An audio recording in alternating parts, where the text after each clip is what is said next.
I recently played Shrek 2 on the GameCube with my boyfriend Chris because, hey, I heard it was a pretty good licensed game, and I unironically love licensed games.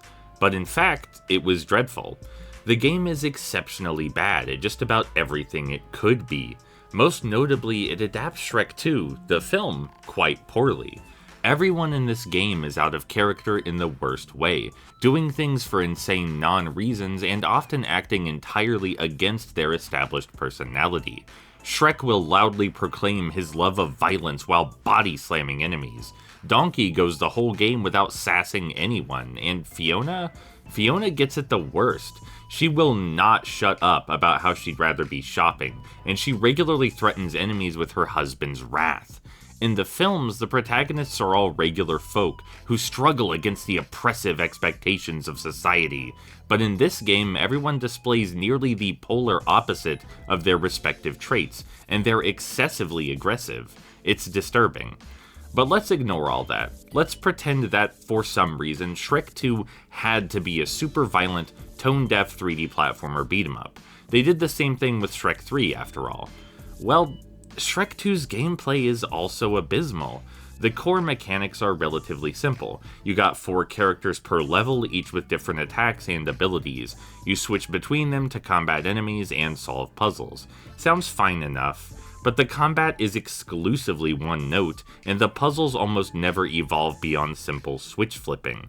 You'll enter a new room, spam your most effective attack to quickly dismantle enemies, and then find whatever switch needs pressed to succeed. It doesn't matter whether it's bucking trees with Donkey or throwing cookies with Gingy, it's all rote and lacking in dynamic feedback.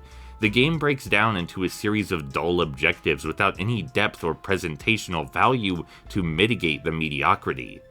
Shrek 2, however, is aware of this. It knows that its core gameplay loop is insufficient, and so breaks up the monotony with a variety of equally monotonous minigames.